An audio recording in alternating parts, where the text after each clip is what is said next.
on the escalator again. Leave it alone. What? Comics. What are you? I'm Batman. TV and movies. Wrestling.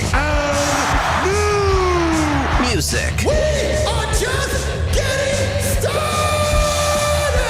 Finally, a podcast about things you actually care about, hosted by a couple of guys who actually care about those things too. What? Did we just become best friends? Yep. Maybe a little too much. Yes, that's awesome. The talented one, Chris Machete. That no-talent ass clown became famous. And Brenton, you know, that guy from your other favorite podcast. I liked it. I was good at it. So grab onto the handrail and don't let go. Get ready! There's a little boy caught the escalator! This is the Kids on the Escalator podcast. Woo! Here's CM and BD. Ladies and gentlemen, please take your seats. The show is about to begin. Hey, hello everybody. Monday night here in Kingston, Ontario. This is the Kids on the Escalator podcast. My co-host Brent is out on the road with the band. I was going to say Savage Dragon, but it's not Savage Dragon. It's Imagine Dragons. Yeah, so I'm flying solo tonight. I may have Jimmy drop in. We'll see how he's doing. We have the producer right beside me here to keep an eye on my shenanigans and stuff. There she is. And I got the vibe going tonight. We're going to do some... First of all, what we're going to talk about is Star Wars and why us hardcore fans are so douchey about it. Yeah, I'm one of them. If you've seen the show before, you know I get pretty uppity about my Star Wars, but I mean well. You know what I mean? And then the second half of the show, we're going to dive into probably the biggest thing pop culture-wise on the internet today was the Doctor Strange trailer for the new movie from Marvel Comics. Now, I didn't watch the Super Bowl, but man, I sure did like that Doctor Strange trailer that was accompanied with the Super Bowl. And I liked, I had some pizza later on. I went over to my folks' house with some pizza and wings like we do on Sundays. So, hello, folks. If you're watching, Mom and Dad, dun, dun, dun. Your kid's flying solo tonight. Look at me go. Anyway, so that's what we did. And the trailer was really, really cool. Oh, Star Wars just hit me in the face. Did you see that? Boom. I just got Benny Hill with a Star Wars logo. If you're listening, you didn't see that.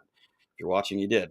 Okay, so first off, we're on the Dean Blundell Network, and I wanted to mention that I believe the networks we are number one network.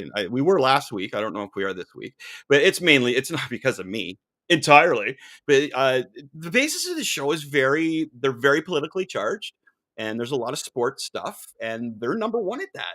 You know, that's not my forte in life, and I've chosen that path to not be like hugely political with people, but being an independent businessman all my life and having my business be like me, you really don't want to offend anybody, and you know how easy it is to offend people these days, my friends, right? So politically, I don't like to go public with my politics, like back in the day, like we really didn't talk about, but that's just me.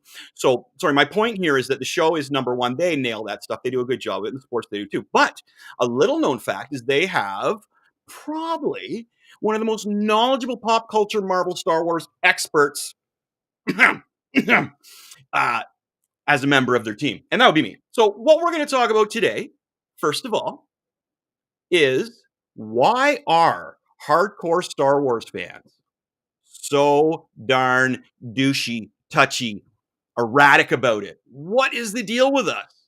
Why do we freak out over this stuff? Why do we watch the trailers over and over again and try and find these little things? Why do we collect the toys? Why do we watch the same movie over and over again? Why do we get so pissed off when they screw with the history of Star Wars? Why do we do that? That's a lot of questions, right, my friends? Okay. To answer this in total with myself, I'm going to have to go in the Wayback Machine. And luckily we have one. Here we go. Are you ready? I'm asking my producer if she's ready. Are you ready? I think so. Here we go. There we go. Okay, Wayback Machine to 1977. Little Chris is bopping around. And at this point, I would have been young.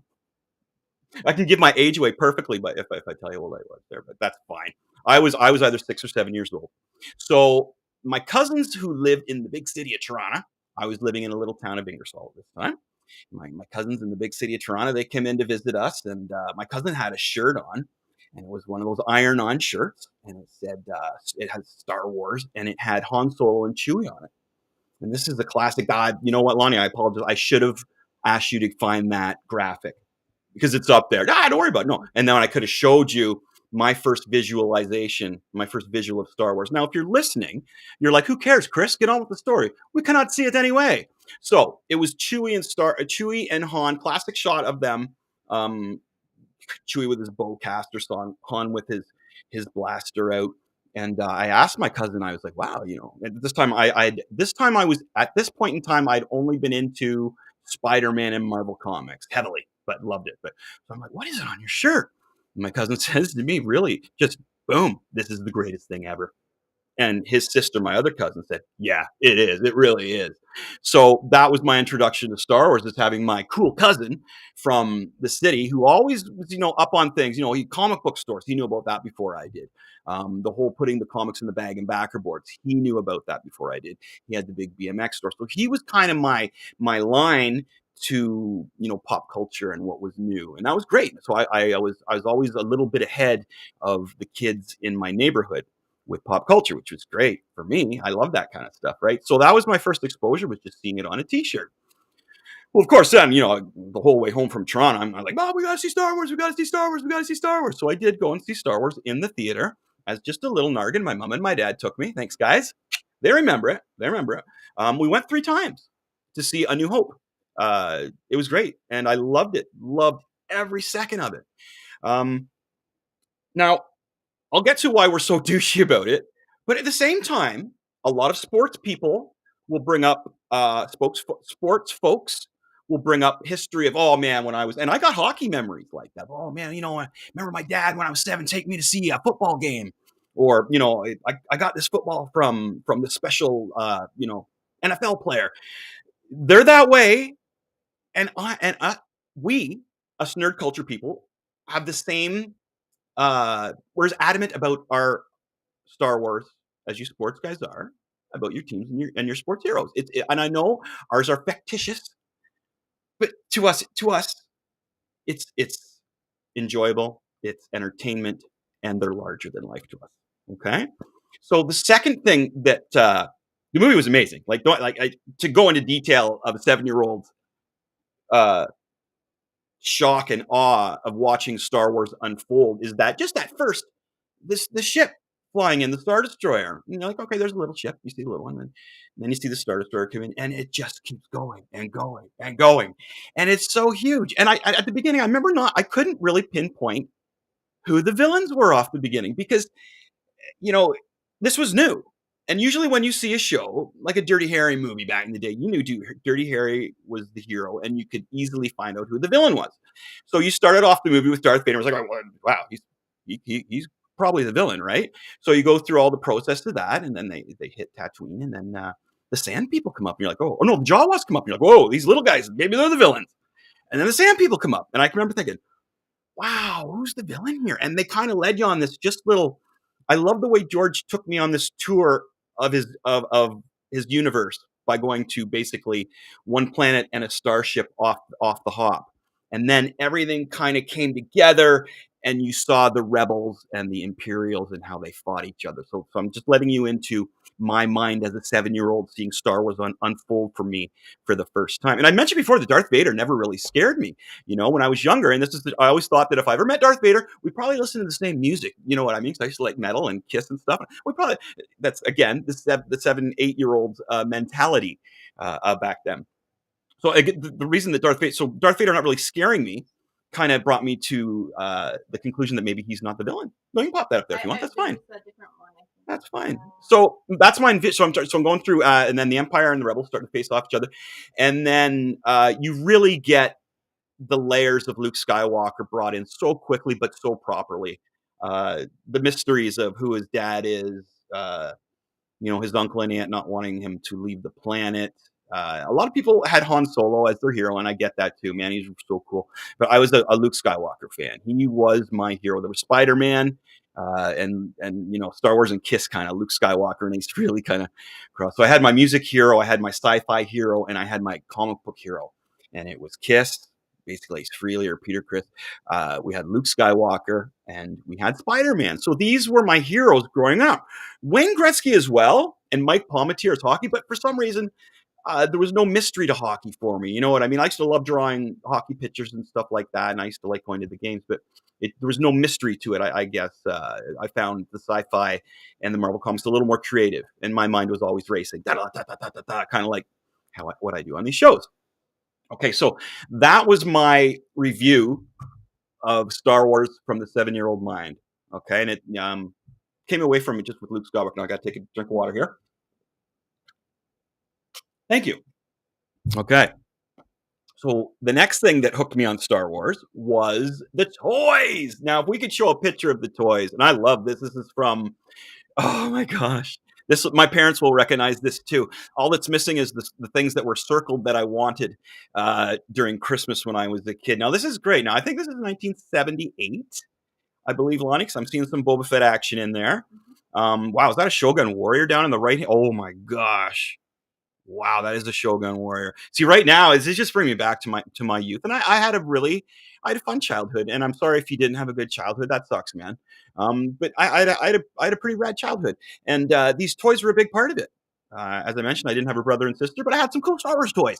So again, I'm just hypnotized by looking at all this stuff. The funny thing is I got a bin that I dug out of the basement there for some TikTok videos, and I'm looking at a lot of these toys here in my bin. Now they're not mint, but I have a lot of these, which is great. So the toys hooked me as well. And we all know how smart George Lucas was to put that, the information, the images, all that stuff into the toys, and to do it so rad, right? Okay. So the toys hooked me. Excuse me. The movie hooked me. And then, we went through the first 3 movies, the first trilogy, and then there was a huge break. Wow. How long was that? Was it a decade in between those movies? Or 13 years or something, or it was quite a while. It was quite I think it was at least a decade around there. So we didn't get anything for a while. So when it did come back out again, I can remember my co-host and I believe Lonnie, my wife, the 3 of us, we went, and I think maybe Dent, I don't know why he would have went, but I think maybe Dent went. So the 4 of us went to see the movie, and I think we went to the casino after maybe. Yeah. Oh, my memory, right? Because it's linked with Star Wars. So we all went out and saw, and that would have been the Phantom Menace. Okay, and I can't remember that year. It was. I think it was 2001. Was it 2001? Anyway, whenever that came out, the 4 of us went and saw it, and I remember the excitement again. Woo! So, I really enjoyed those 3 movies there. I thought they were really well done. Now, those took a big hit too, and I defended them. I was a big defender for that because there's a lot of information you had to get out in the first movie. Again, I could go into defending this trilogy, but that's not my point today. My point is how passionate I was when this came back out. Now, sorry, I need to take another drink. So we are going to. Okay, now we're going to flash forward to. So we've got. So this would be episode 1 basically, but 4, so we're back at the Phantom Menace, and then Attack of the Clones comes out, and we have our resurgence of Boba Fett. We get to see his dad Jango Fett, which I thought was amazing. And then of course Boba Fett, or Obi-Wan, incredible. Obi-Wan was amazing in that. And then we hit Revenge of the Sith, which in my opinion is not on a sentimental Star Wars movie, but in my opinion, it is the best Star Wars movie out of all of them. Is that a bold statement? Yes, it is. But that's what I do on this show, is I make bold statements about this stuff. Okay? In my opinion, the best Star Wars movie is 3, Revenge of the Sith. Now, if you were to say to me, pardon? I could just woo because that is. It is a heavy statement, I know, but that's what I'm here to do. Now, mind you, A New Hope is probably my favorite movie of all time. But as just looking at as an adult, the writing of it, the special effects of it, I thought were fantastically done. All the characters, I just thought it was great. The ending, I have such a hard time watching, to see Anakin turn to the dark side, because we were all waiting for it. All Star Wars fans were waiting for it. And man, I don't see the hacking on Hayden Christensen. That pisses me off there, because and people will rip on the lines that he's saying. He didn't write the script. See, here we go. Now, he didn't write the script, you morons. And his acting was fine. I thought he's just acting like a teenager would. He didn't write the dialogue. You cannot blame him for the words he is saying. Smarten up, okay? And that's just an intelligence factor. That's not me being a Star Wars asshole, I don't think. That's just me being, like, knowledgeable, all right? So that's another thing you're going to find, or I find, is that when people attack Star Wars and things like Spider-Man and stuff, which is Star Wars focusing, sorry, the hacks are not, they're really not that great. And then if I come back with a response, I don't get anything. Just because, or whatever, you're a nerd. You know, you don't get anything intellectual. So one of my problems with being a Star Wars nerd, a heavy Star Wars nerd, is that if somebody tries to belittle me or bully me or hack on me, they never have anything intelligent to say in reply. Now, I think this relates to a lot of things in life. And I think Dean Blundell can relate to a lot of these things that I'm talking about with just people in general. But I get that a lot with Star Wars things. You know, I get if people are really, like, I'm not talking casual conversations. I'm talking people like bullying me because I like Star Wars. Okay, that's another reason that I've become a little douchey about it, because over the years I've become a little jaded about it and a little, you know, wow, that's a stupid question. And when a stupid question comes from somebody, you kind of think that, hey, man, you might want to go home and read something. You know, you want them to help their intellectual level. So that pisses me off a bit. All right. Now, another thing, not to do with any kind of just general public people. I get people not liking Star Wars. I'm not saying that. But if you're going to come at me about it, you better be prepared to have something intelligent to say to me. All right? Just because I read comic books doesn't mean I can't start some shit. Right, Lonnie? Isn't that what he says? Mallrats. Okay, great. So now going into adult things, you know, not worrying about what other people think about Star Wars, saying it that way. Okay, let's get into the creative control of Star Wars, all right? And one thing that I've picked out in particular that really, really irked me, and you'll hear me start to get a little upset here, is the new, I'm not even going to say who wrote it, so it's the second of the newest Star Wars films. What was it called, Lonnie? Do you remember the second one of the new ones? Was it The Last Jedi? I don't know. I didn't like it. Second newest one took my hero, my Wayne Gretzky, I don't know, who's a famous football guy? Joe Namath? Maybe my dad will know that one, Joe Namath. So they took my guy, man, Luke Skywalker, and in the newest movies, they pissed all over Luke Skywalker. The first scene, he gets his lightsaber handed to him, and the writer decided that Luke Skywalker was going to throw that thing over his shoulder. Man, my Luke Skywalker that I grew up watching would not do that. What the F, man? And if that did happen, why would that be the basis of your movie? Okay? So boom. The stupidity of that, and to diss my hero and so many other. I'm not the only one who's mentioned this. Obviously, you know, there's tons of people who agree with me on this, and there are some other people who like the movie. But the thing is about, and I'm sorry, Mike, who's been co-hosting in the past, and I've attacked him on this. But I've mentioned, like, well, what's good about the movie, and nobody really. Well, yeah. It's hard to come up with something that's good about the movie when you're put on the spot. But if you want to pick something that's bad about the movie, it's pretty easy. Now, my producer wants to say something. I say creatively with the actors and the scenery and all the special effects, it was good.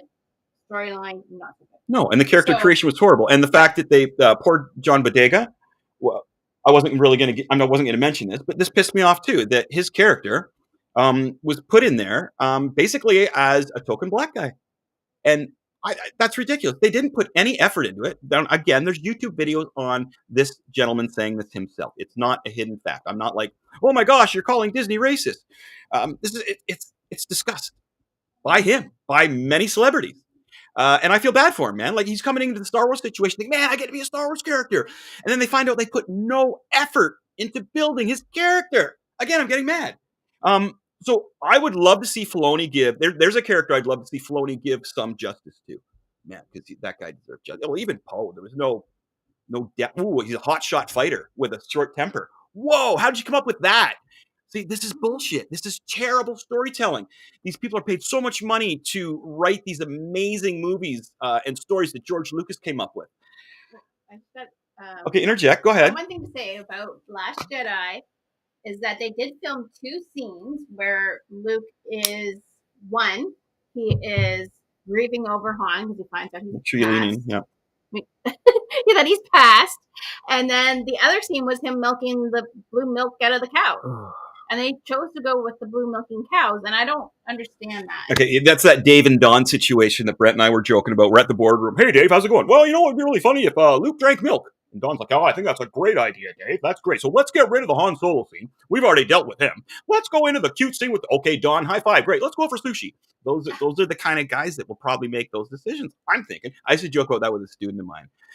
We could talk about Dave and Don, who would come in and just ruin all our favorite TV shows and movies, right? So that's a funny, I like that theory. I think that's funny. But so Luke Skywalker was crapped all over. That was horrible. It's really, really bad. I can't think of anything that anyone could say. And if you have something that you think was positive about Luke Skywalker, like supremely positive, that rises above the crap that I'm talking about, please let me know. I'm not going to bite your head off. I think he was, Mark Hamill was disappointed. Oh, he was, of course. At first, he was like biting his lip because he didn't want to, disrupt the sales. And then after, he's like, no, that's not my Luke Skywalker. That is not my Luke Skywalker. And that is exactly what I've been saying. That is not my Luke Skywalker. Man. Why did they choose to do that? I don't know. That's the thing. Because were they trying to make him like a crazy old Yoda? Like, you remember how Yoda was introduced and he was like a crazy old... But he was still cool. He was still... He still gave a shit. He didn't throw lightsabers away, man. What the F? Okay, so that was ridiculous. And to choose to have this amazing story where Kylo Ren turns to the dark side and you don't focus on that? You don't focus on the fact that Luke has a Jedi Academy. You just focus that it's been destroyed. Luke's a bitch. And Kylo Ren's whining off somewhere as a Sith. Way to skip all the great stuff in this story and focus on the crap in the toilet. So see, and I get pissed off because very rarely do I say I could have written it better. Honestly, like very rarely do I say that, but I could have written a better movie than that. I guarantee I could have written the third one. Oh man, there was just a lot of holes. Like, yeah, especially in the third. There's a lot of things that won't put any work into. Make any sense. It's like, well, who was Luke? Okay. So there was just so much stuff in this that there was no work put into. Somebody dropped the ball on the second and third one. The first one I liked. I know I liked it. I was like, where are these characters going to go? I was very excited about it. Where did they go? They went nowhere. They went in the toilet. They really did. I thought Rey and Ren were great characters, man, but the connection sucked. That was a terrible connection, and that offended me. And then just to throw the Skywalker name on her at the end. Oh man, I saw YouTube videos of theaters that just at the end of that when she says, "Who are you?" I'm Ren Skywalker. They were throwing things at the screen. They were so pissed off that she said that. Like she should have been Kenobi. In my opinion, she should have been Kenobi's daughter. That would have made a lot more sense. And the main villain at the end should not have been Palpatine. That was just ridiculous. Who should have the main villain been at the end? I actually would have started bringing Thrawn in. I think that would have been great. Yeah, bring in Thrawn. And that changes it up because it's not a Sith. So bring in Thrawn, I think would have been a great idea. So I see. You're starting to see how I would have fleshed this out, and I did a whole episode on how I would have fleshed that out. But again, the reason we're douchey about this is because these are our heroes.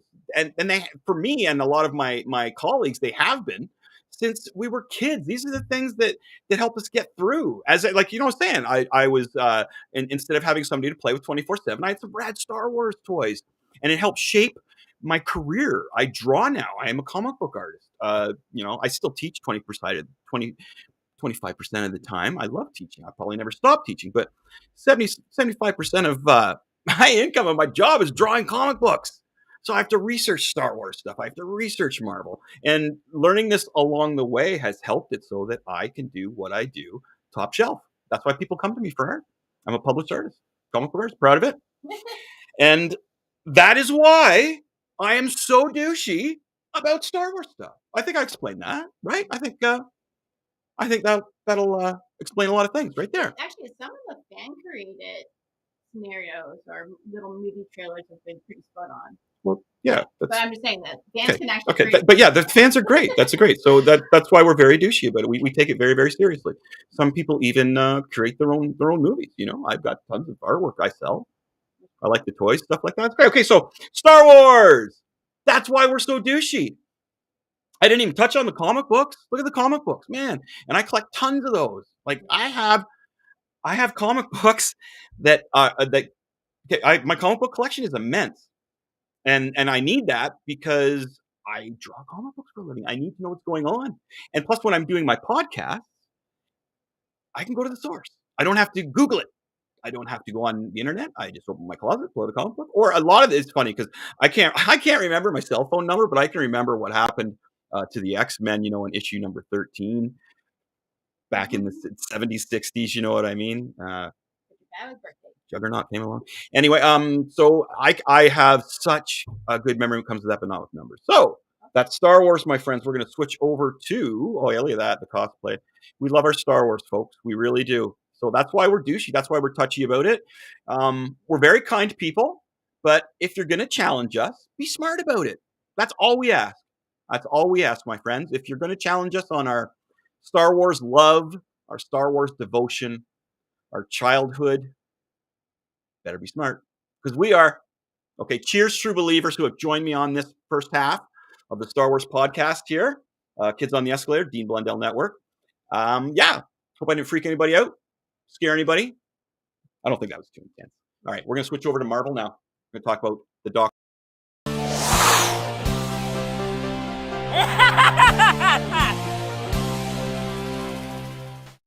Finally, the treasure is mine. Well, hold on there, buddy. You're not Spider-Man. Oh, no, I'm Spider-Man on. with an O. Yeah, the show couldn't afford Oh. Spider-Man, so here I am. Well, your sleeves, they don't even match. Do you Yeah, even well- have web shooters? What? You. How cool is that? I love it. I love it. All right. Wow. Doctor Strange. Let's do this one. Okay, one sec. So Doctor Strange. That it's coming out, the trailer. The trailer's out. The movie's coming out. I'm stoked. I'm a huge Doctor Strange fan.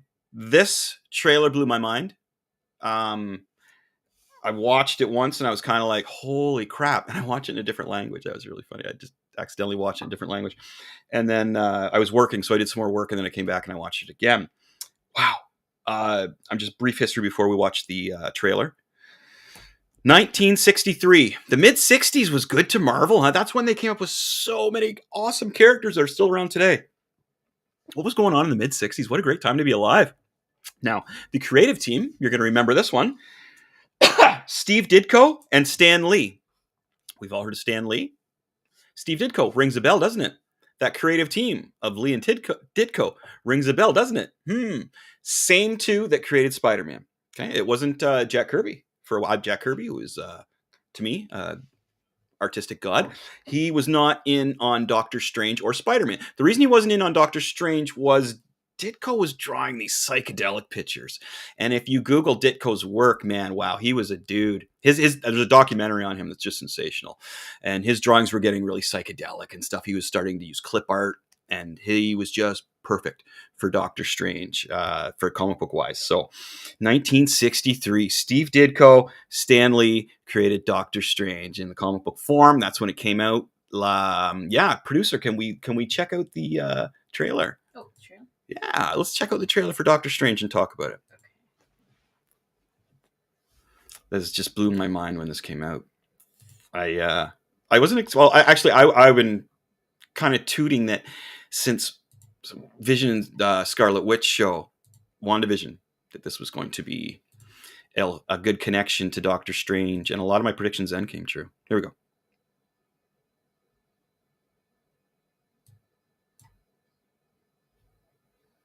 Is it loud enough? Yeah. I can't hear anything. No, I can. You hear it now?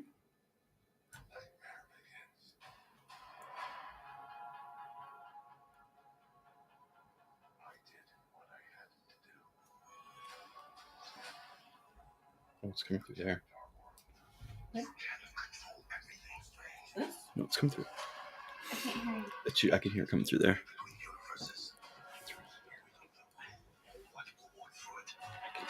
Oh. It's loud. I'm sorry.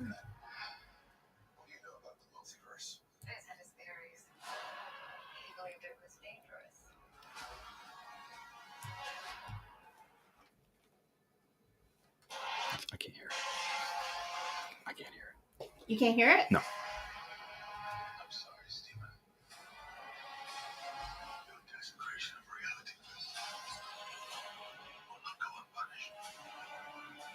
Wait, just no sound? Oh.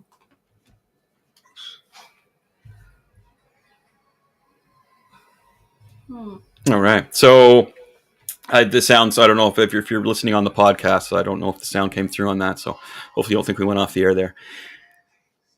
Okay. So all right. I'm having a little difficulty showing the trailer. That's okay. Let me just get into this here, Lonnie, if you want to pop me back over. Thank you. Hey. All right. If you haven't seen the trailer properly, it just came out like last night or whatever. Just go to YouTube, check it out. Doctor Strange 2 trailer. I'm going to tell you a bit about what we're going to see in there. Now, the movie is being done by Sam Raimi. And if you know that name from a lot of movies, but he also did the first Spider-Man trilogy, okay? Back with Tobey Maguire. That was Sam Raimi. Woo! So he's going to do this one. Now, holy cow, Doctor Strange. I have so much information written down here that I'm going to take my time. Take a deep breath. Go through this because this is huge. Okay.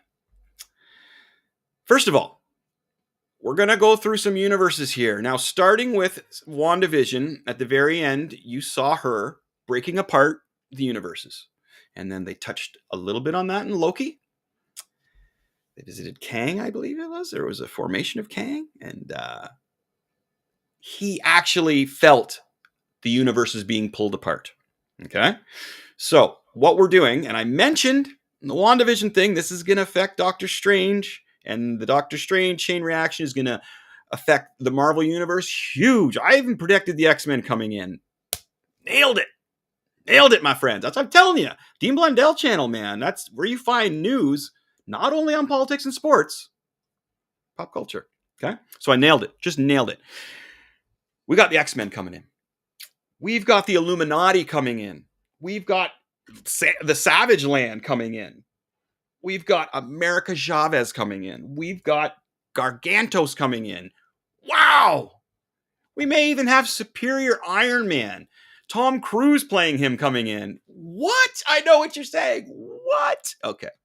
Let's try and go through all this. I'm not going to do this in order of the trailer because we couldn't show it through anyway. That's okay. But what we're going to talk about here now, we're going to be dealing with lots of variants. Now, what do I mean by variants? I mean different forms of these heroes. So we've got Doctor Strange, we've got Dark Strange. Have you watched the What If episode of Doctor Strange? Go watch it after this. You will see who I'm talking about. We're going to see a variant of Wanda, which is, we've already seen, Scarlet Witch. She is not supposed to exist in this Marvel universe. No, she is not. Why is she here? How did she do that? She's going to get her kids back from what we witnessed in WandaVision. I'm telling you, WandaVision was fantastic. It's leading us to the X-Men. Okay, so we're dealing with variants. We're dealing with different universes here. All right, Marvel universes. Again, Spider-Man, we had different Spider-Man coming in. Do you see where I'm going here with this?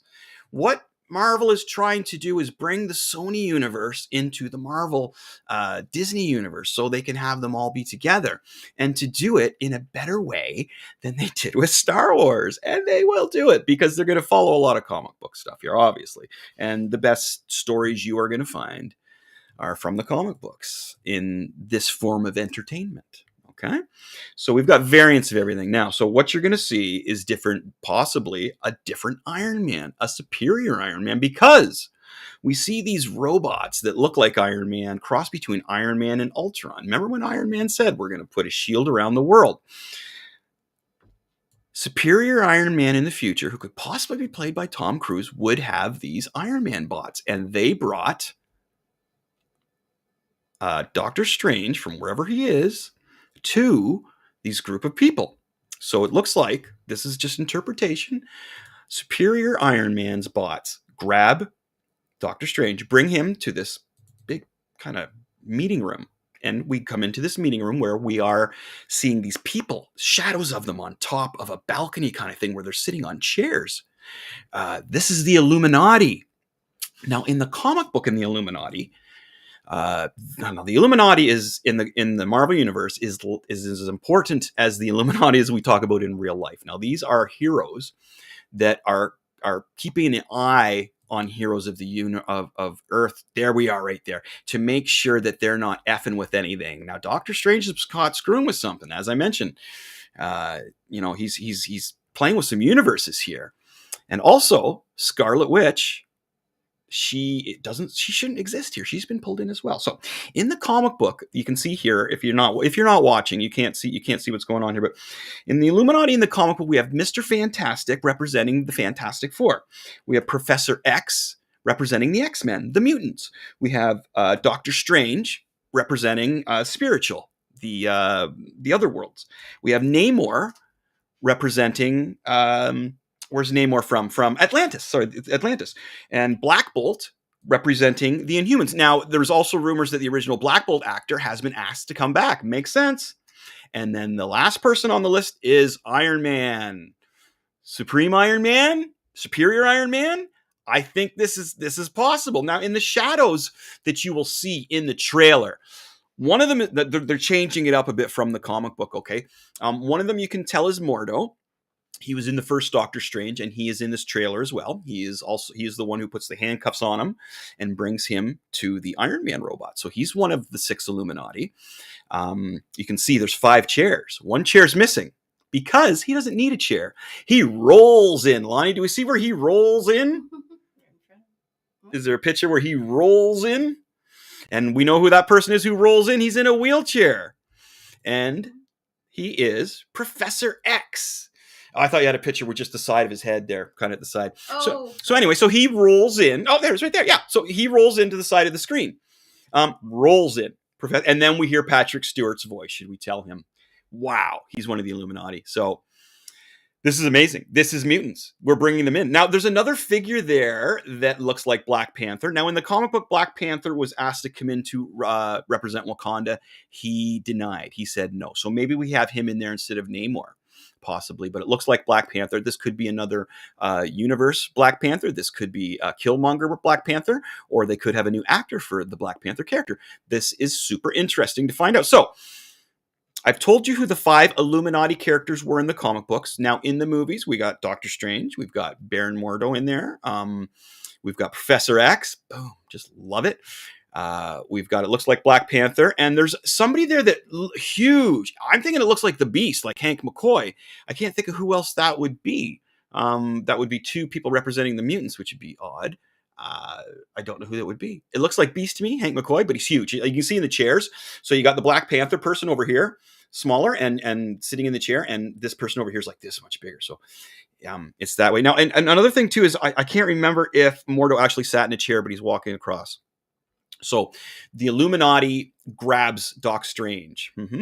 He's been breaking the rules. And that's what the Illuminati is supposed to do, is make sure nobody's breaking other universes open. And it looks like Doctor Strange cracked open some stuff in Spider-Man. I don't want to spoil anything in Spider-Man, but he cracks open some things that start the chain reaction. But so we went from WandaVision to Spider-Man. Now we're going to the newest Doctor Strange. Now, what else can we talk about here? Holy cow. Now, if you break down, there's a shattered glass image in there. And if you slow it down and look at all the little shards of glass, because us Marvel fans, we love looking at that little stuff. Check this out. This blew my mind. You look at those little shards of glass broken up. You got Deadpool. Yes, Deadpool. Probably one of my top 3 comic book movies ever is any of the Deadpools, because Ryan Reynolds is amazing and Deadpool is a great character, and he's Canadian.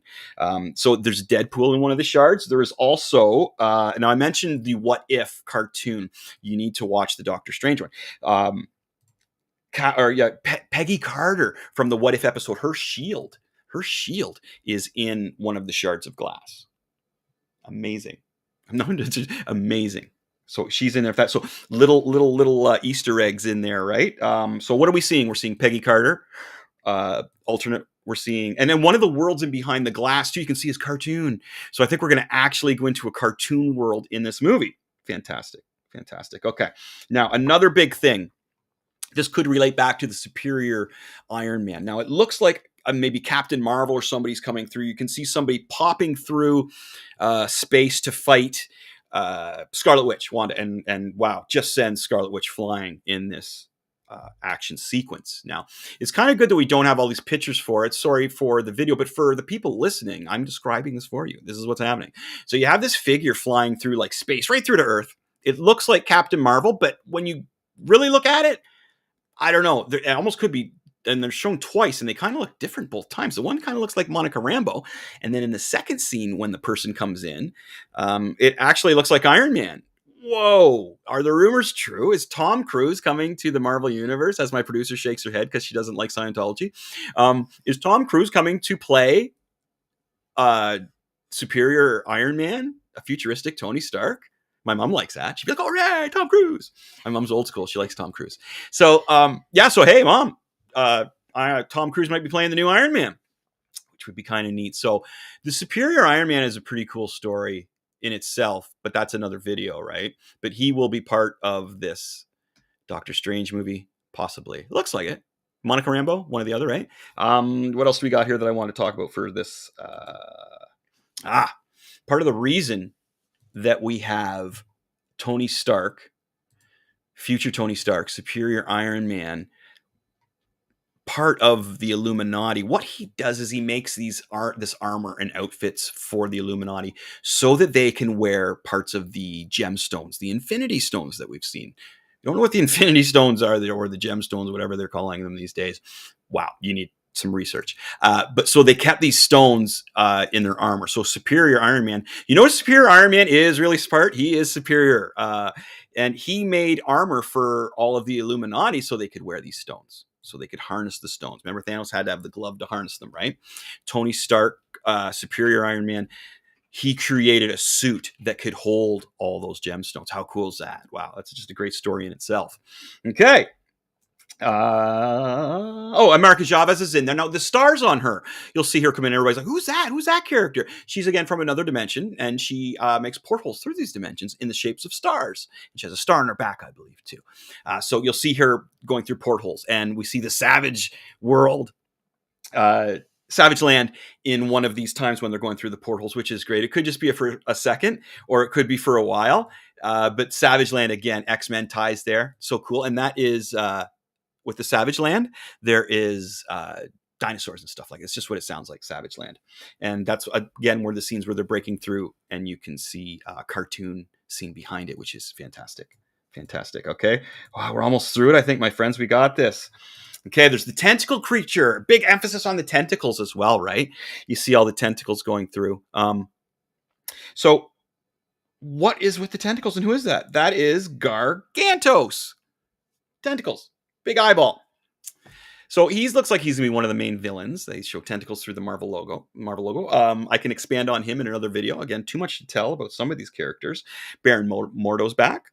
We've had him in the first, and he was in the hidden scene where he was kind of cleaning up too many wizards. So, of course, he's going to come in here, and he's going to be the first one that takes care of Doctor Strange. Picking up where the hidden scene from Doc Strange #1 leaves off, right? Okay, so, yeah, that's where we're at.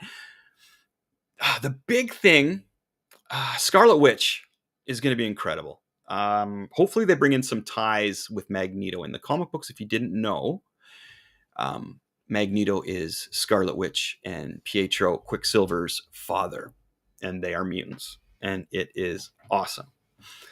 So I'm really hoping to see Magneto come in. He is one of my favorite characters. Some crap I've seen online is that they need to change his history. No, they don't. He needs to be part of the Nazi war there. He needs to be, he needs to have his history. If you don't know the history of Magneto, watch the beginning of X-Men #1, one of the most brilliant intros to a movie ever, and so heartfelt. And you see why Magneto is Magneto. And I love these stories when they've set layers to them. See, this is, again, getting back to, I'm just going to finish off here. Friends, thanks for sticking around for everything. I'm just going to finish off here just with a little comparison between the Star Wars of late, the newest ones, compared to some of the writing with Marvel and how different they have approached things. Now, everything ties together with Marvel. We've discussed this before. The last Star Wars was so disjointed. I think that was one of my biggest complaints about it, that there wasn't layers to these characters. You look at any Marvel character who has had his own spotlight. There's layers to this character. Peter Parker with his uncle, and him just being a nerd, him being not a popular kid, and him not using his powers to be popular. How many people would do that? I wouldn't have did that. If you had those powers when you were young, wouldn't you have kicked the crap out of Flash Thompson? Maybe not even in front of each other, but just like, hey, Flash, come here down this alley for a minute here. Yeah, those are layers, man. Those are layers. That's great storytelling. Now, in the future, what I would love to see on the side of Star Wars, I would love to see a TV show on Darth Plagueis. We're going back, right? So I would like to go back instead of going forward. I think I'm really scared of what they're going to bring up with new stuff. So I would love to see them go back and see a little bit of Darth Plagueis, who was the master of Darth Sidious. And Darth Sidious killed Darth Plagueis in his sleep while he drank. And then this is that would be such a great story to see a younger Sidious, but just TV show. Doesn't need to be a movie. Now, as far as the movies go in Star Wars, I would love to see them again go back. I like to see them go back to the High Republic days. Let's go back and use some of these characters again from the comic books, from the new canon, and let's expose the history of the Sith, of the Jedi. I think that would be great, and I think they could do it in a really, really amazing way with the technology they have today and with the storytellers they have today, if they do it properly. Because a lot of these characters in the newer stories about the older Star Wars stories in the High Republic are very, very well written. They're the earlier Jedis, and you know, the rules change as they go along, so you get to see some of the history of it. Now, I'm actually more interested in seeing the history of the Sith, so I would love to see a little more of that too. I would love to see a TV show on. It's almost like a History Channel show on the Sith. I think that'd be great. That's where I would love to see the movies go. Is back to High Republic days. I'd also love to see the TV show go back, but not as far. I'd like to see the TV show go back to Darth Plagueis, which would be great. Now, as far as Marvel movies, I love where they're going with this, with the Illuminati and everything. Holy cow, different universes. It had to happen to bring in the, as I like to say, the PlayStation universe there, right? The Sony universe. So this had to happen, the disruption of the universes. And they had to do it in the comic books too, just to make more stories. You know, you get limited. Like Peter Parker, how old would he be right now, really? You know, if he was born in 1963, he'd be pretty old. You do the math. I'm not good with numbers. So, going forward with Marvel, I really like what they're doing. Very rarely do they slip up in my opinion. I think they really rely on the source material, which is gold.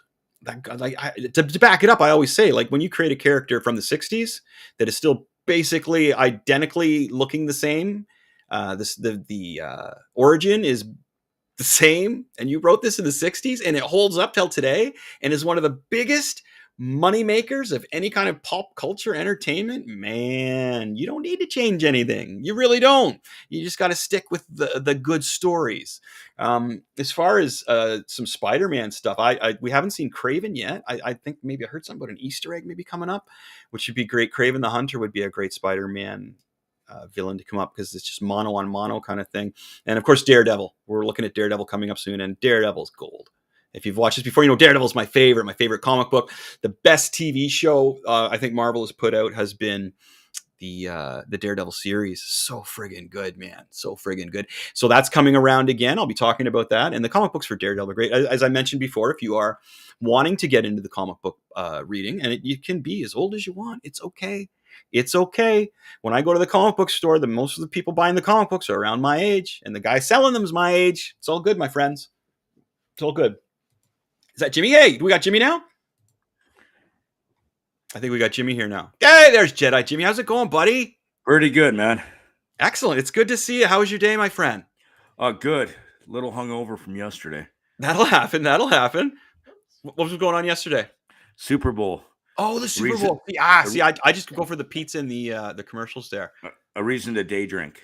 There you go, buddy. There you go. Right on. So it's good to have you. So I went into detail about back when I was a kid. My very first exposure to Star Wars was my cousin showing up. So I was in a smaller town. My cousin was from Toronto, and he would always come in and kind of get me up to date on, there's BMX stores, there's like comic book stores. And he came with this shirt, and it was Han Solo and Chewie, one of those iron-on ones, right, buddy? And I was like, well, what's that? And he says to me, this is the greatest thing in the world. So my parents took me to see it like 3 times. And, the toys, we showed the toys, and I was sold. And I was going on about how sports guys have their Wayne Gretzky's and their football heroes. And a guy like me had Luke Skywalker. And he was my hero. I wore him on my shirt. And then when the second episode came out of the new Star Wars, and he threw that lightsaber over his shoulder, and the story basically pissed on him through the whole thing, I was offended. And it turned me into a douche. And whenever I talk to people about that, I couldn't get anybody like if no, that movie was good because of this. They would never give me anything that was intelligent. And whenever I was bullied about Star Wars, it was never anything intelligent they would say to me. Well, you're a nerd, you're a geek. Okay, well, yeah, but it's the storylines like this and this. You're still a geek. So my whole point was that if you're going to come at us with this stuff, hacking on Star Wars, and it's not intelligent, we're going to get douchey about it. We're going to get angry. And these are my heroes, like some people's sports heroes. So that was my point, Jimmy, about why I'm douchey about it. So I would love to hear your first exposure to Star Wars and why what sets the hair on the back of your neck up when people hack on Star Wars? Like, what pisses you off about it? All you, buddy. So my big thing with the whole Star Wars, my first introduction to it was actually Return of the Jedi. Mm-hmm. I lived in a small town, Tabor. We had a movie theater. My first was seeing Return of the Jedi in the theater, and I was hooked. But my being hooked was the lightsaber. Stuff like Luke and Vader, like that. That's what hooked me is the whole lightsaber stuff. And then we started following the other movies, then we watched on Laserdisc back in the day, the original too, like Empire Strikes Back, which is Empire Strikes Back to this day is still my favorite of all time. The whole, like everything about it, like Yoda, and that's what kind of got me hooked. And I fight with a lot of people about, oh, this is bad for this reason, and it's not a valid reason. It makes no sense. That's because just because you can't understand it doesn't mean that it's bad. It just means you're a moron. Exactly. Like it, just because it's above your intellect of where it is, that's what angers me. I argue with my nephew about it, and I think he does it just to annoy me. But it's just because you don't understand why it's the way it is, doesn't mean it's bad. It just means you don't get it. Yeah. And we like you were saying, like screaming at the television at like 2 a.m. or whatever, right? Like people scream at the television when they're watching sports too. It's a different passion, and there's nothing wrong with each of them. So it is like I saw people screaming and yelling watching the football game yesterday. And I was just there to drink. I don't even know who won. No, I know, right, buddy? Yeah. The commercials are always good. And again, I'm always up for the beer and the pizza and the wings there, So I was also discussing the TV shows, man. I love the way they're going kind of in the middle, going forward with some new characters, but I would love to see a TV show on Darth Plagueis. For some reason, I want to see that little Sidious, Darth Sidious, Now, you're familiar with Darth Plagueis? Yes. The Darth Plagueis the Wise. Yeah. And so I always found him very intriguing because I found him to be a different kind of Sith. He was a little quieter, right? So I would love to see a TV series on that. And then movie wise, again, I would kind of like to go back to like the beginning of the Sith, the beginning of the Jedi, the early days. I want some more information on that. The High Republic days even would be cool for me movie wise. Like the High Republic would be really cool where there's more Jedi, and then the Sith, there's so much. But also I would love to see like kind of the same way, but during like the in-between times, like with more Inquisitors and all that kind of stuff too, where you have all these Sith assassins coming in and coming in play on this. A Darth Vader TV show would be great as well, because then you could do that whole thing where he was out there with the Inquisitors. Did I pronounce that correctly? Yeah, the Inquisitors. Yeah, because you have the Grand Inquisitor, and so having him out with them, that would be a cool TV show. It'd be so dark. Yeah, also seeing where the Inquisitors came from. Like, are they Jedi that kind of turned to work with the Empire? Like the one Inquisitor, the Grand Inquisitor, looks a lot like one of the in Rebels, looks a lot like one of the Guardians of the Force with that's Kanan meets in the temple. Yeah. So, like, did some of them turn bad? Like, how did that work? Right, You know, because that's you could do a story where basically you did each of the basically fallen Jedi who started hunting their own kind, or Sith that joined up, or whatever, right? You could do yeah, each character, and then the very last one you just show them going out and taking over and what they did. That, because then you'd add layered each character, and then the very last episode with them all together, showing them taking down all the Jedi. You'd kind of care a little more, right? yeah. That'd be a great one, man. See, we should be running the show, right? We should be involved. But like with the way they're talking about Obi-Wan, they have cast someone as the Grand Inquisitor. Oh, you're kidding! Oh, so what have you heard about that? Let me hear. What have you heard about Obi-Wan? It's what's his name? Rupert Friend is going to be playing the guy who is going to be one of the Grand Inquisitors, or the Inquisitor, which is probably hunting for Obi-Wan. Oh, so we may see just what I described: Darth Vader's and the Inquisitors in Obi-Wan. It sounds like then. It's like they're saying that Darth Vader is going to be in Obi-Wan, or at least, and if they have an Inquisitor, like that's going to be next level. Yeah, wouldn't it be great if it was like an Obi-Wan / Darth Vader show? You know what I mean? Like, yeah, they kind of went back and forth between the two of them, the way the Mando and Boba Fett did. That would be pretty decent. I love Darth Vader. Like, just great character. And I have a feeling in the Obi-Wan series as well, Ahsoka will probably make an appearance. Right. As well, because she has to be involved in at least finding out the reality that her master is the Dark Lord of the Sith now, because that's in Rebels, that's a big point of contention for her when she first senses him.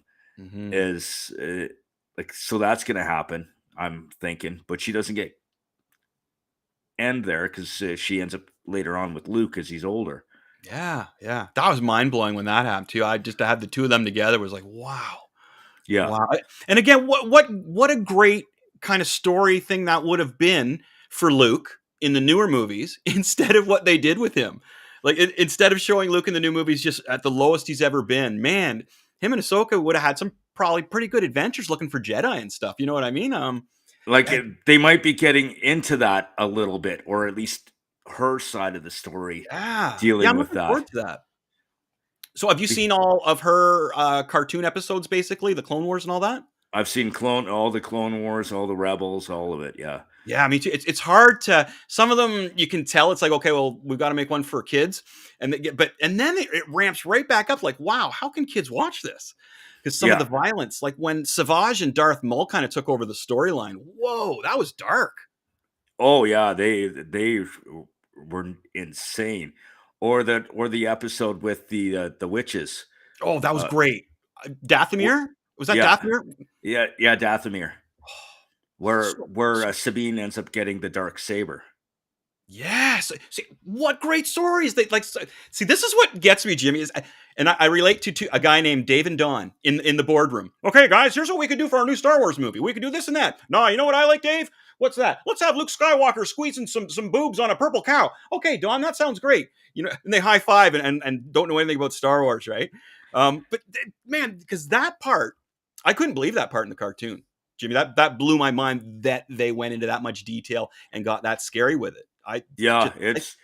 It was so impressive, but it also showed the scope of the dark side and how actually sinister the dark side is. Like with their force, basically they're force ghosts that can take over people, and it just showed how truly evil the dark side is. It was more of a horror movie than a sci-fi movie, right? It was great, or like horror TV show. Exactly. But it was so awesome. And again, it shows if they have that kind of creativity with these series coming forward, and go a little bit on the dark side. Good guys don't always have to win. That's kind of why Empire Strikes Back was so good, is because the bad guys were bad and they were cheating and they were winning and they were, and like they didn't Like a win classic in the wrestling end. match, right? It's like Yeah. a classic wrestling match. The heels won, and then they come back. Then they come back in the next episode and win the day eventually. Yep. And, It's like the and beat. that's It's like they get the belt. Like the good people get the belt, but the bad guys beat the crap out of them outside of the ring, and they walk away going, "Woohoo! There's your champion."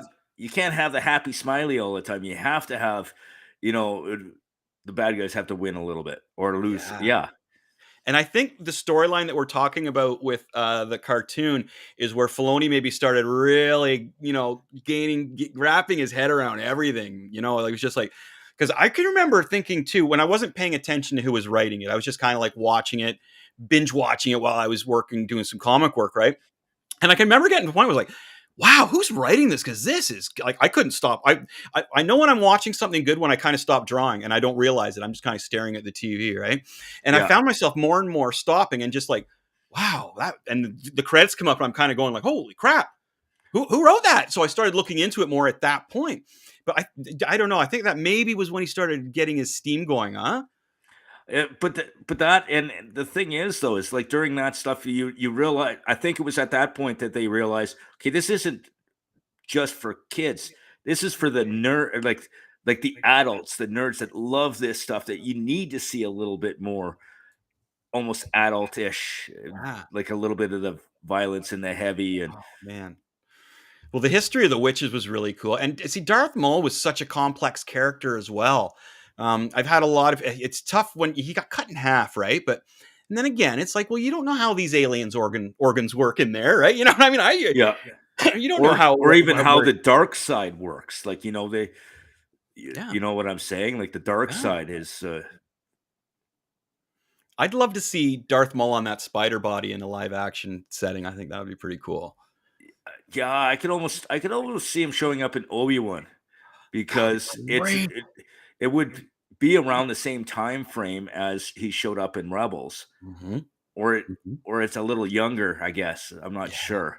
It could always be a flashback too, right, buddy? Because he's such a in Obi-Wan's mind, such a villain. Because remember, he killed Obi-Wan's girlfriend, and also his master.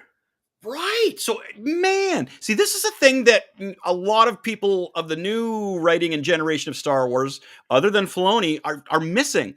And see, I missed it too, just because of what's been fed to me. But you nailed it there, my friend. See, this is why you're gold with this stuff. Like that's it right there. You're nailing it. Yeah, it's like it could take it to a totally different level if they do that. But again, they might be planning on multiple seasons of that as well. It just depends on if it picks up like Mando did, or like Book of Boba Fett. You know, there's going to be another season.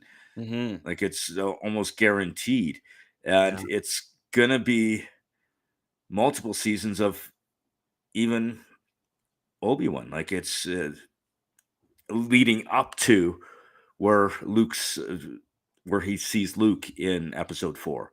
Yeah.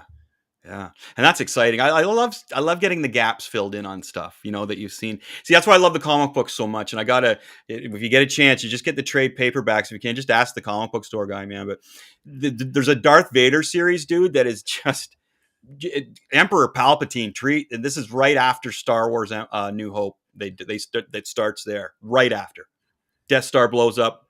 Vader returns to Palpatine, and Palpatine, bitch, you are useless. No more lightsaber for you, man. And not only that, taking this armor from you, taking this from you.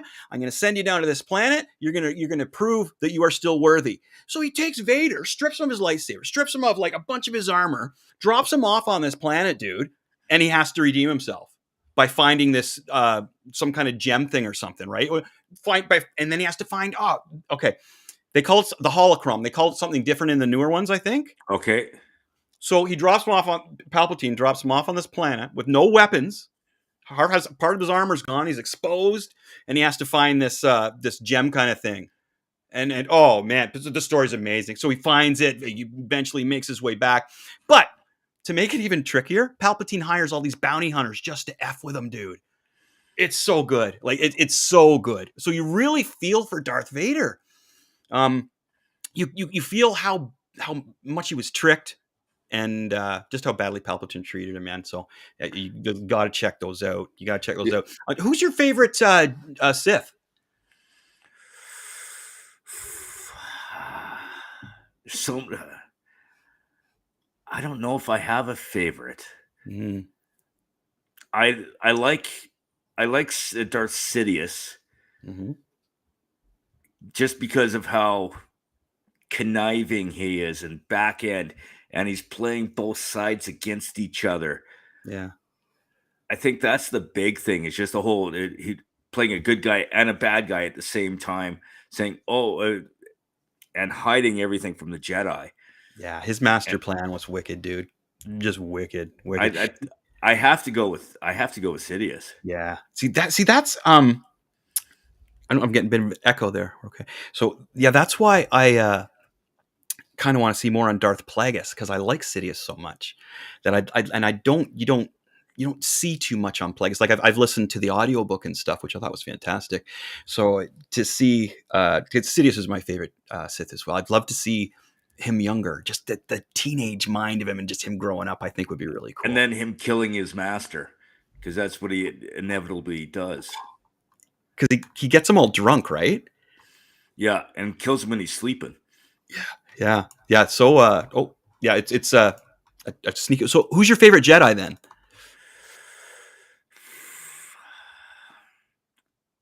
I got Obi-Wan. Obi-Wan's my favorite Jedi. I'm a Yoda. I'm a Yoda guy.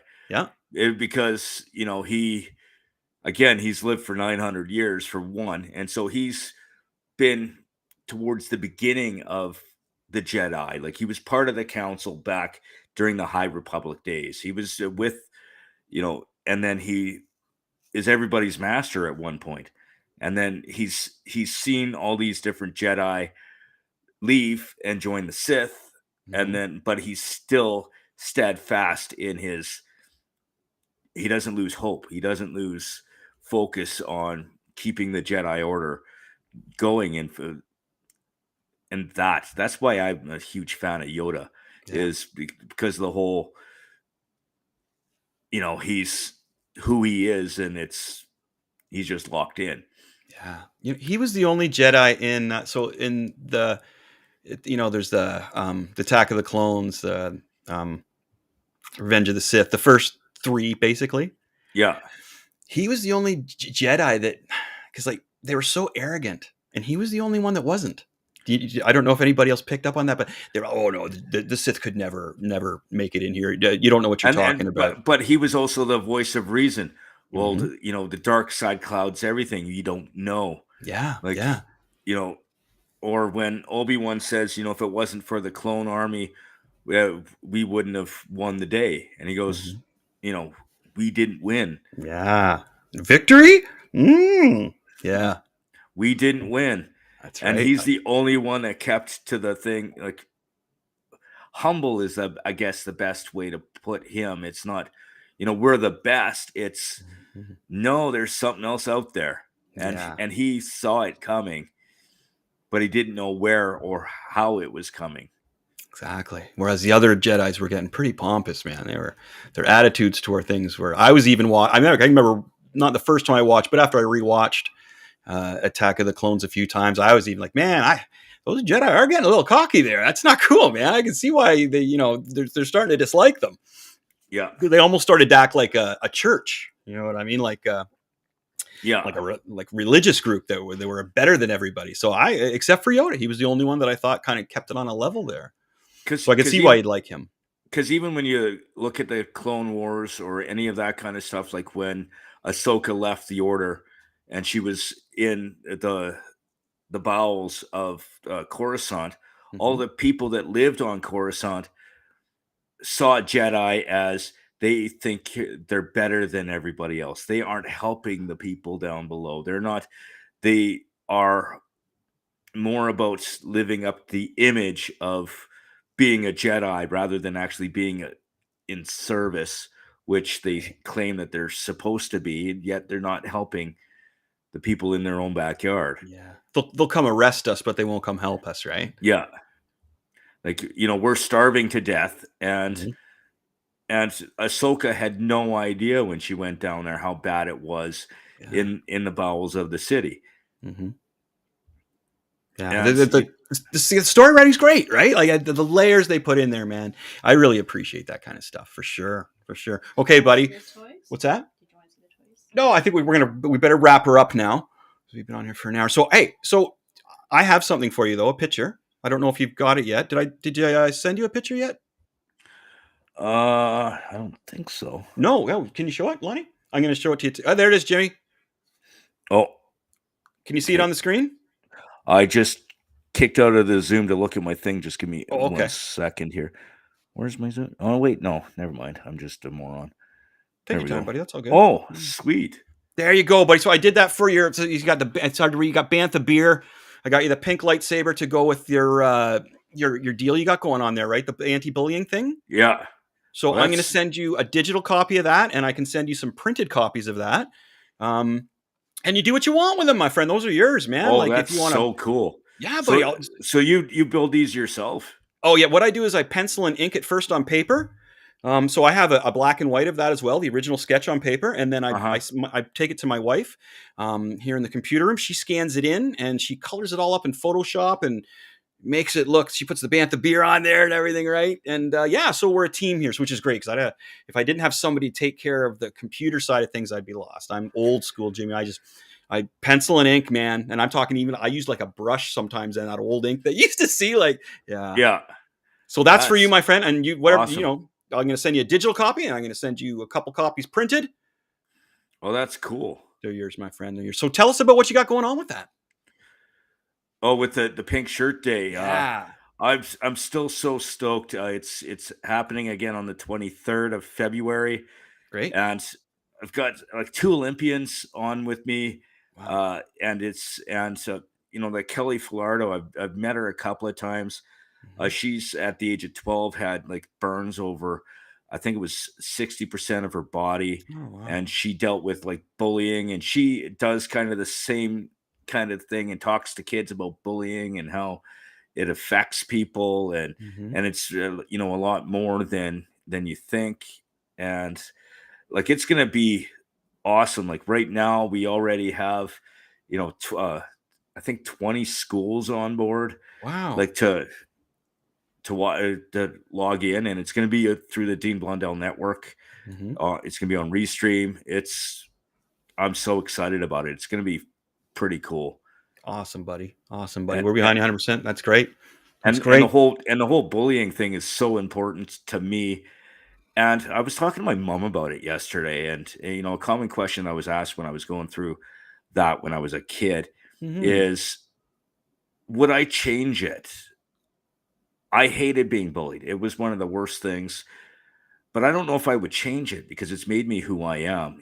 All the things that I've been through, all the things that now impassion me is because of what I went through. Like, there were some horrible things, like being put in a hospital and all that kind of stuff. And it was horrendous. But yet I still was, I'm here. Like, it's just, I made it through. I got into radio because of it and all these different things. So my message is like kind of 2-pronged. Yeah. 1, don't bully. And 2, push through. And you're not alone. Like you can make it through it. And it made me a stronger person. Like, I wouldn't be in radio if I didn't have that confidence within me to go, laugh at myself, and smile, when dumb things happen, as they all do.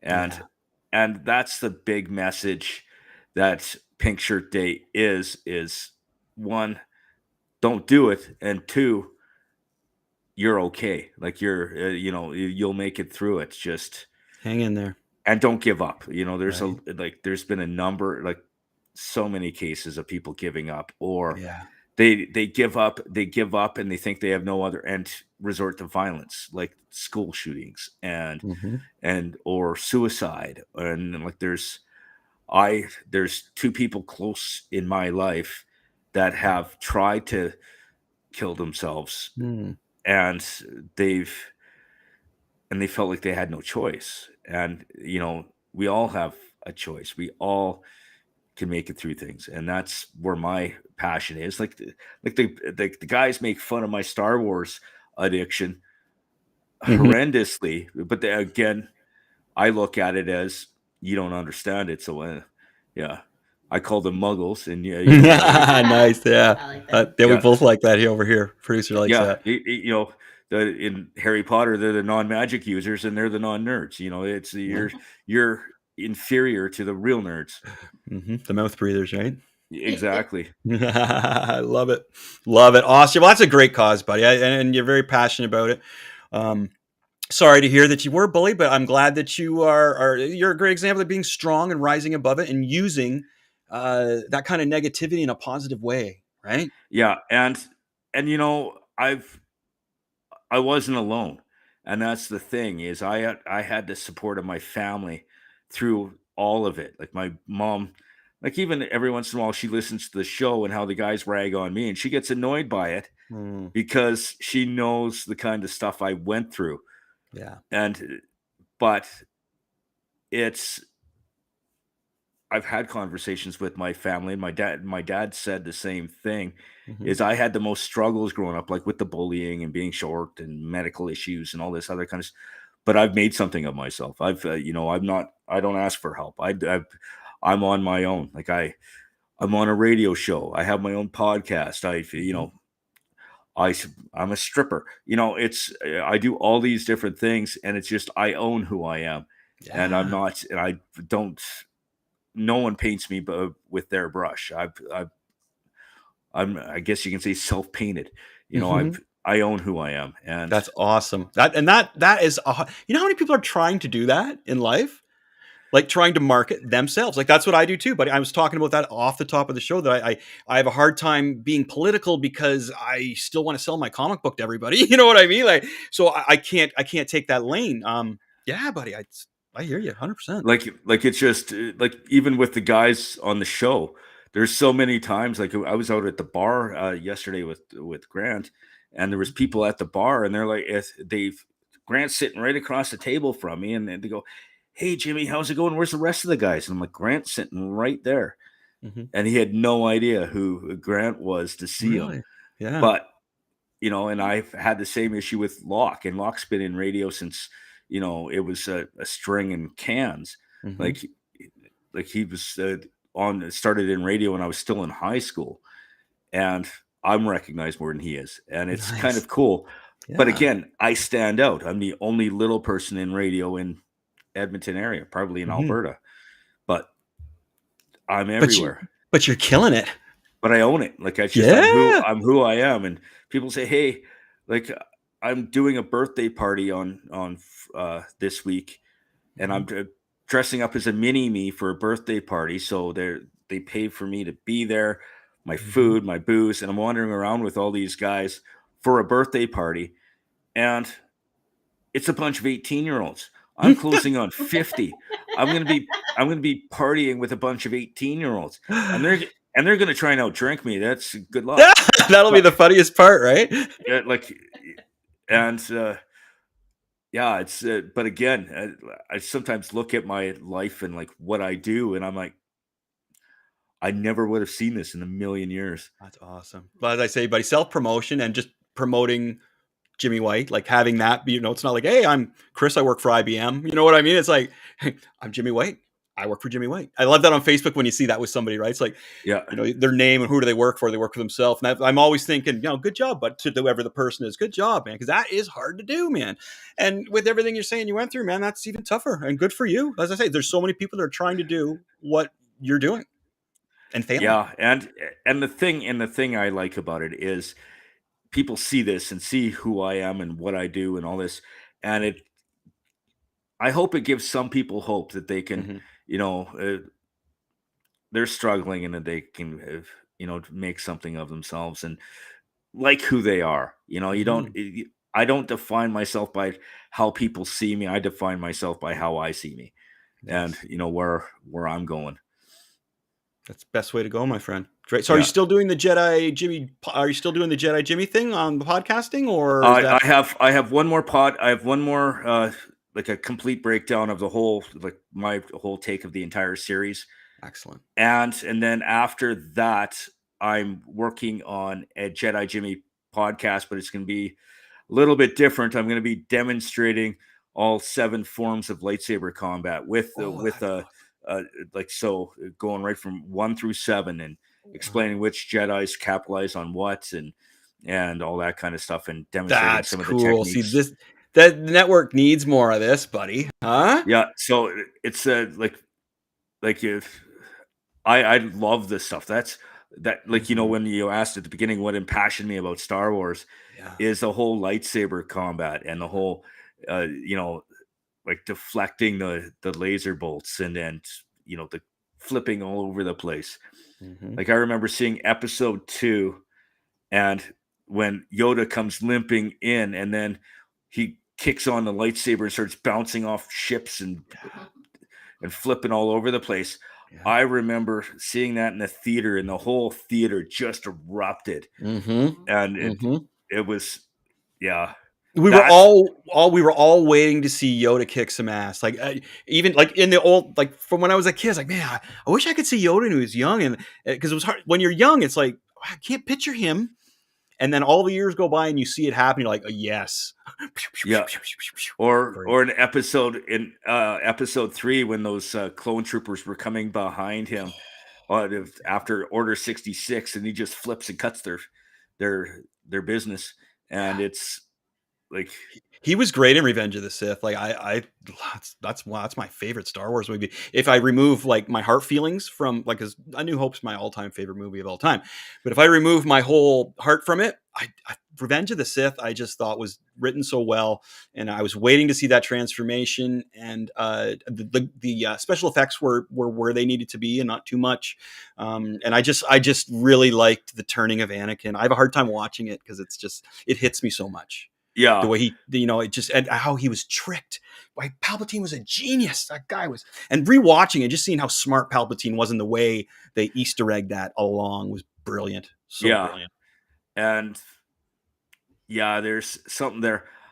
Of the prequels, I wasn't a fan of Attack of the Clones. Just how they built like Anakin up and how he started to snowball and the whole thing. And like, my least favorite part was when he was talking to Padme, and I just slaughtered all the Tuscans, all the Sand people. Oh, that's okay. You're just human. It's don't worry about it. It happens. I'm like, how does it happen? He just, like, he even said, killed the women and the children. Like, I literally just watched that scene, buddy. I killed them all. I hate them. I killed the women. I killed the children. Yeah, I just watched that scene, buddy. And she goes, "Oh, no, you're human," And I'm like, dude, here's the thing I was noticing about. I think I mentioned at the beginning is some of the dialogue. George Lucas or whoever's writing the dialogue back in those days had a hard time writing for females or any kind of romantic thing. Like, when they were when he was on that creature in the fields of whatever, and he fell and he had that whole dialogue, man, I felt bad for the actor because those lines were shit. It wasn't his fault. And that's another thing that kind of ticked me off is when somebody would say, well, that line that he said there, like, they wouldn't say it was the way it presented, or it just didn't belong there. Like you're saying, what Padme say was just wrong. That was not just what she would say. But some of the words that are done cheesily, like Hayden Christensen didn't write that line. No, which is another thing that some people who attack me will be like, "Wow," and they'll be saying that. It's like, come on, leave the guy alone. Yeah, but the way they're going with this series is where they should have went with the movies. There was so much stuff that they could have done with the newer movies. And I liked the twist at the rise of Skywalker. I liked the twist with her being one of, like, the Emperor's grandkid. But they could have gone so many different ways with. Yeah, I see. I did an episode on this where I changed one thing, and it changed another thing. And it showed how if they would have just changed one small detail or added some more, it would have helped other things along the way. It was a chain. And yeah, it just seemed like that second movie, man, when they started with that decision to make Luke all sullen and miserable, it just chain reacted to more disaster. So if I would have did it, so I would have started with a different Luke. And that would have chain reacted so many more things, right? Yeah, like he was hiding from he disconnected himself from the Force because he failed, and it's kind of like with the Jedi, because like when Ben turned bad, but yet in in the Book of Boba Fett, and so when Luke says to Grogu, "Get up, always get up," yeah, why didn't he later on, 20 years down the line, get up and start over again? Yeah. Oh, it's a big universe, my friend. It's a big universe. It's awesome. We could go on forever about this, but we better get off the air here. And I think Bonzi's coming up sometime soon.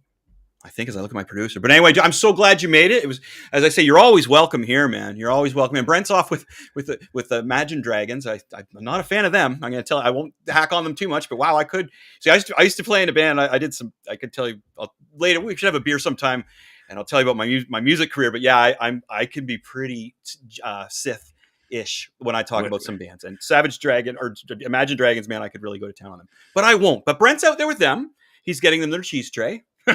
Cheese tray and taking care of them, whatever.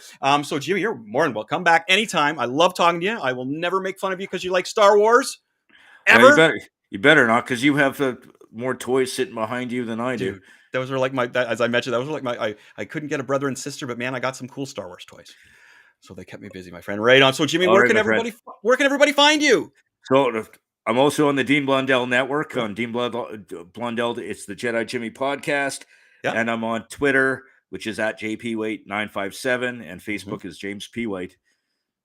Beautiful. And I'm also on the radio every morning. You're a busy guy. You are success, my friend. Virtual high five to you, Knuckles. We need to do a beer in person someday. Definitely. I thought you were in Toronto for so long, and then I found out you weren't. I was like, because I was thinking when Brent does a show, I was going to run into you maybe at because when he comes and runs shows, I usually go out and hang out with him in his office and stuff. And if it's a good band, I'll watch. If it's not, I'll just hang out with him. And I thought maybe I'd be seeing you down there, but I'd have to come out to BC. My daughter used to live out your way there, but she had to move back during COVID. I'm in Alberta. I'm not in. Oh, you're in Alberta. I'm sorry. So you're not near Brent. No. Okay, man, I'm bad with that. I'm just finding out where you actually live. How bad's that? So I'm in Kingston, right? Oh, I'm actually planning on going to visit some friends in the summer in Picton. You got to be kidding me! That's just I lived in Picton for about a year in early 2000s. Oh, dude, I think we can make that beer happen. If you're coming to this area and you can put a night aside, I'll show you a good time here in Kingston. I'm on the music council, so if there's anything going on, I can take you to it. We can go check it out. Like, yeah, we got some great bars here, buddy. They're already I don't know what kind of music into, but we've got like the Beaches coming. We've got the Cancer Bats coming. Sloan's coming. Oh yeah, like dude, and I, as I say, like we can. That's one thing I miss with this whole pandemic is live music. It doesn't matter what it is. I've done country, I've done folk, I'm more of a rock guy, but it's just anything live is nothing beats it. That's great. That's awesome. Well, we even have a comedy club here, dude. So we got comic book store. So if you can put a night aside or a day aside when you're around, when that happens this summer, you're more than welcome. I got a room here for you. And you can crash. Sounds like a plan, man. My wife doesn't drink. She will chauffeur us around to where we need to go. So me and you could both go. Woohoo! All right, Jimmy. Thanks for coming in, my friend. Always a pleasure. You take care, my friend, and we'll talk to you soon. Talk to you then. Okay, see you, Jimmy. Okay, bye. Awesome. All right, my friend. So we got to wrap her up here. We have who's coming up next? Bonzi. Right? Yeah. Yeah, at 8 o'clock. 8 o'clock? 9 o'clock. Oh, he's got time then. I'm not cutting anybody off. Good. Well, we did an hour and a half though. That's I thought we'd round it up to an hour and a half. That was good. It was great to have Jimmy on here, man. See, him and I could talk about this kind of stuff forever, and I'm sure we have a lot of fans out there that could as well. I had some people were on here. Somebody was asking me about the COVID vaccine. No, I'm not going to talk about it. That's personal. So, buy my comic book. I'll tell you what. You want my comic book, buddy? I'll tell you whether I've been vaccinated or not. How's that sound? You can find my comic book at etsy.ca. Machete Comics, one word, like Machete Comics as in one word. So if you want to know, what's his name? Cream Pie Lars. Hey, Cream Pie Lars. Dude, you want to know if I'm vaccinated? Buy my comic book and I'll tell you. Woo! All right. Hope you guys enjoyed the show. I'm Chris Machete. There's the cover of issue 3 that's coming out. I am the owner of Machete Comics. I'm a published comic book artist. I'm obviously a podcaster, and I teach a little bit still, winding it down, but buddy loves you. All right? Okay, friends. Party on, but more importantly, be excellent to each other. All right? And listen to what Jimmy said there about bullying, man. Be a hero, not a villain. All right. Cheers. Peace and love.